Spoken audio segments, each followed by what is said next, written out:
Assalamualaikum warahmatullahi wabarakatuh. Gimana kabarnya teman-teman hari ini? Semoga senantiasa diberikan kesehatan ya, tetap semangat walaupun kuliahnya masih online. Baiklah, kemarin teman-teman sudah menyelesaikan tugas untuk membuat jurnal dari bengkel ABC ya. Hari ini nanti kita bahas dulu untuk tugasnya, baru nanti kita lanjut ke step atau siklus akuntansi yang selanjutnya. Oke, kita masuk ke transaksi yang pertama, yaitu transaksi tanggal 1 Januari. Di sini Andrian menyerahkan uang tunai sebesar 20 juta dan juga peralatan bengkel seharga 3 juta sebagai setoran modal awal. Jadi kata kuncinya di sini menyerahkan uang tunai dan peralatan. Oke. Menyerahkan uang tunai berarti kas dari bengkel ABC bertambah. Kemudian juga selain menyerahkan uang tunai, menyerahkan peralatan. Berarti peralatan yang dimiliki bengkel ABC juga bertambah.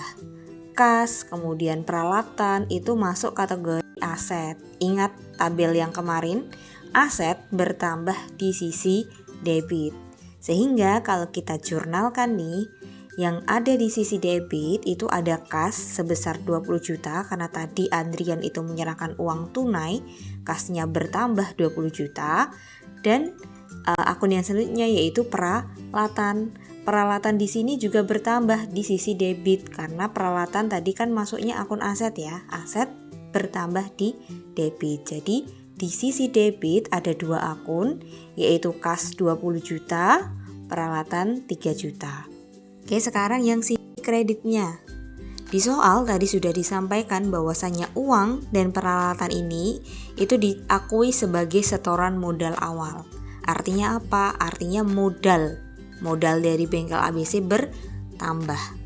Modal bertambah di sisi kredit. Sehingga di jurnalnya yang ada di sisi kredit itu adalah modal.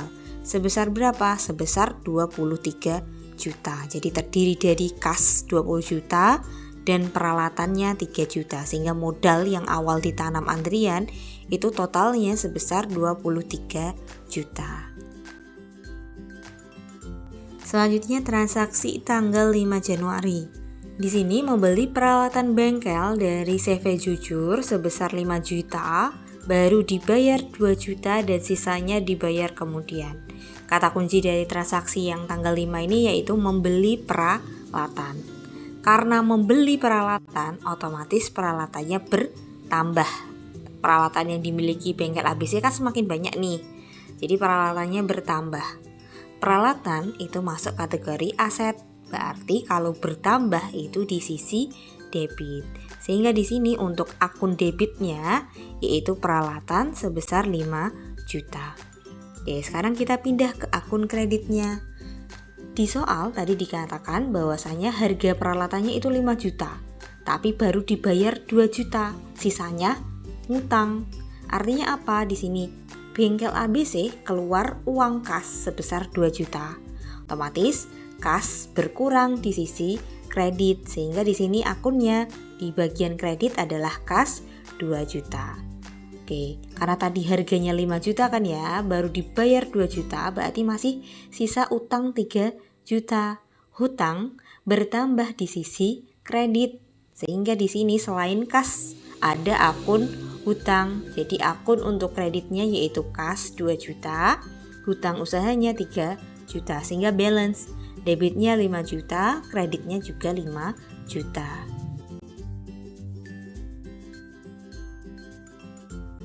Kemudian transaksi tanggal 8, diterima uang tunai dari Tuan Doni atas penyelesaian jasa servis sebesar 6 juta.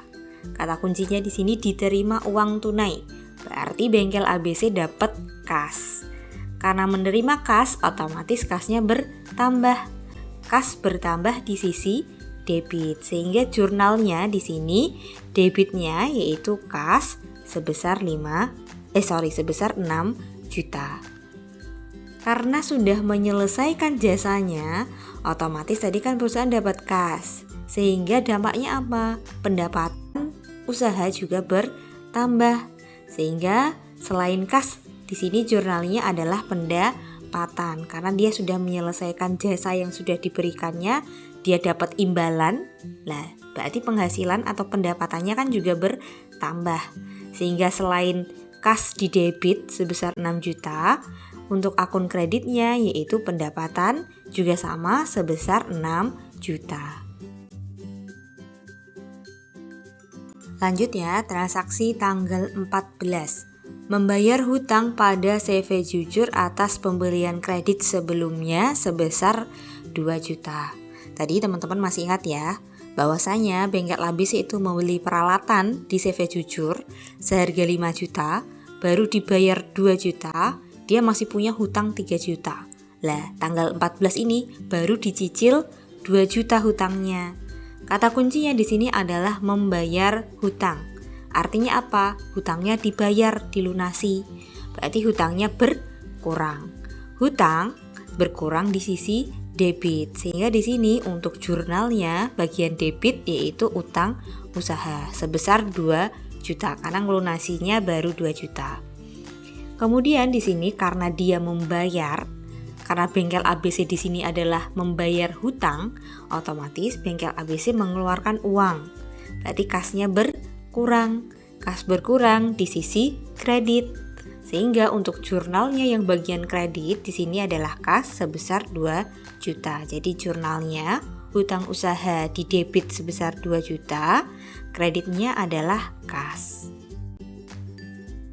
Oke, next. Sekarang masuk di tanggal transaksi 24 Januari. Di sini membayar gaji karyawan sebesar 1.200.000. Kata kuncinya di sini adalah membayar gaji karyawan. Karena membayar gaji karyawan, bayar kan? Berarti ngetokke uang kan?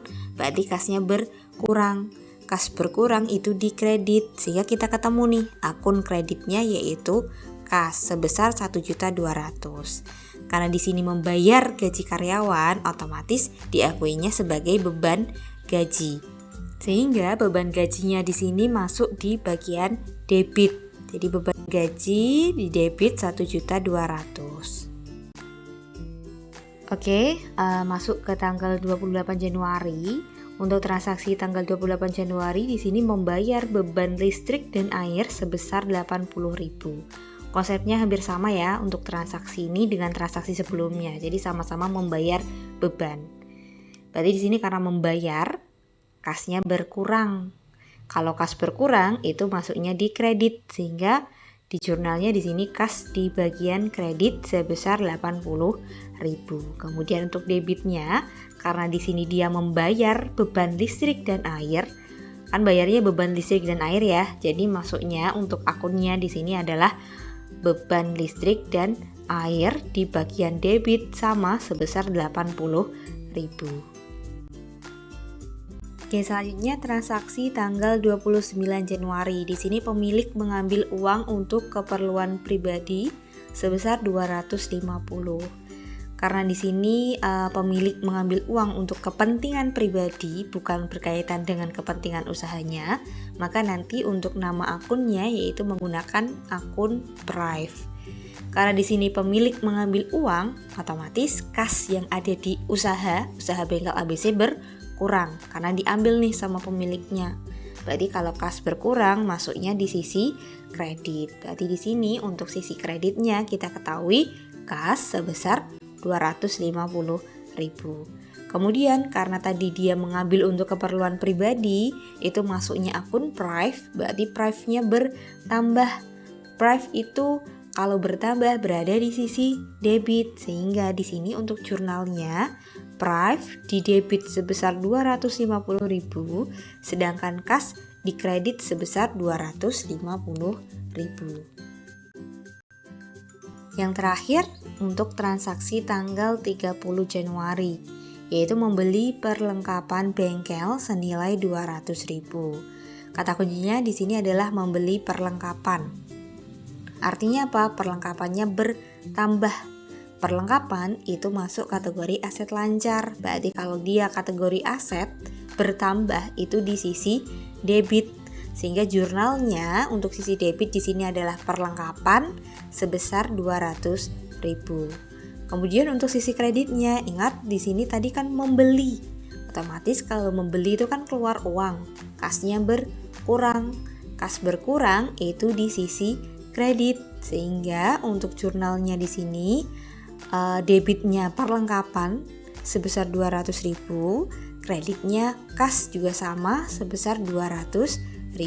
Ini tadi untuk transaksi tanggal 1 sampai 30 Januari. Ini ya untuk rekapannya untuk jurnal umum mulai dari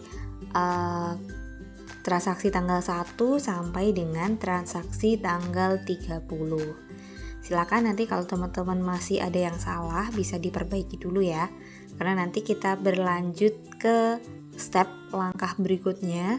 Kalau kemarin teman-teman sudah belajar siklus akuntansi, jadi setelah menyusun jurnal umum, selanjutnya kita masuk ke buku besar atau bahasa Inggrisnya General Ledger. Jadi proses dari jurnal umum ke buku besar, istilah yang dipakai itu ya istilahnya namanya posting.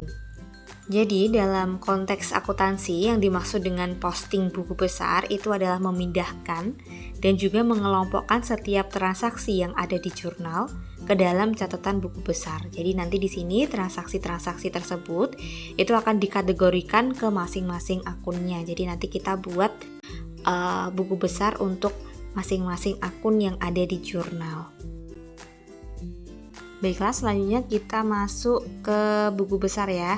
Jadi teman-teman, untuk buku besar ini nanti kita kelompokkan masing-masing akun yang sudah dibuat di jurnal umum itu kita kelompokkan per akunnya di buku besar.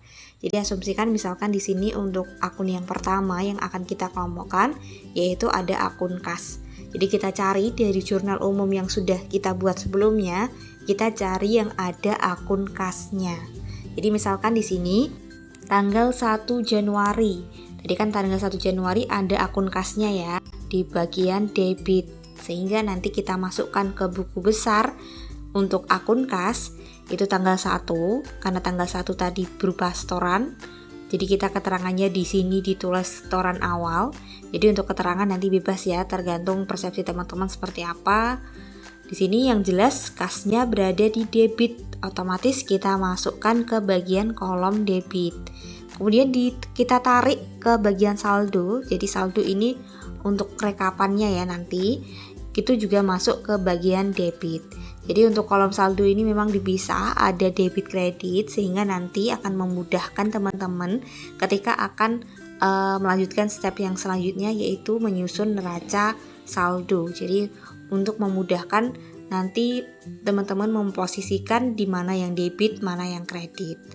Kemudian kita lihat lagi di jurnalnya tanggal 5. Oh, tanggal 5 juga ada transaksi kas di bagian kredit. Sehingga kita masukkan di sini tanggal 5, keterangannya membeli peralatan.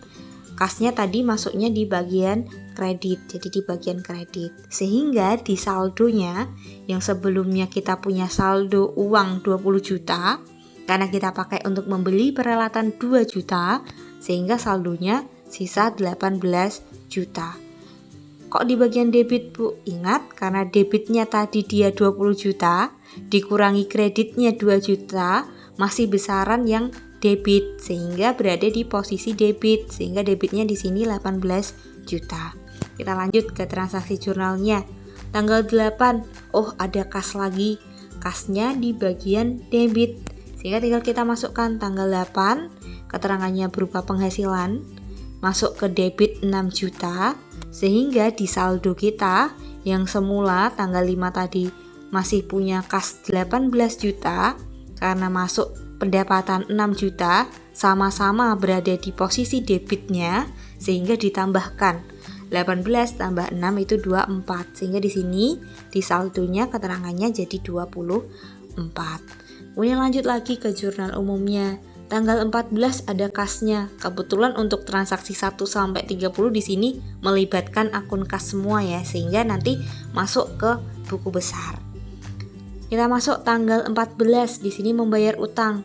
Kasnya berada di kredit. Tinggal kita masukkan tanggal 14 membayar hutang, kasnya di kredit. Jadi yang semula di saldonya itu kasnya 24 juta. Karena berada di kredit, kan beda ya debit kredit, sehingga 24 dikurangi 2 ketemu 22 juta. Begitupun untuk seterusnya, sehingga di sini ketemulah nilai dari akun kas kita yaitu sebesar Rp20.270.000. Jadi nominal inilah yang nanti akan kita masukkan di neraca saldo. Jadi memang nanti harus teliti untuk mengkategorikan per akunnya ya. Jadi satu-satu kita cek mana ada akun yang sama, kita rekap jadi satu, kas sama kas, perlengkapan sama perlengkapan, peralatan sama peralatan, jadi satu-satu per akunnya. Oke, jadi nanti di model seperti ini ya, nanti teman-teman silakan dilanjutkan pengerjaan untuk buku besarnya. Jadi nanti dibuat per akunnya. Jadi misalkan di sini ada nama akun perlengkapan, nama akun peralatan, utang, modal. Jadi nama akun yang ada di buku besar itu nama akun yang diambilkan dari jurnal yang sudah teman-teman buat.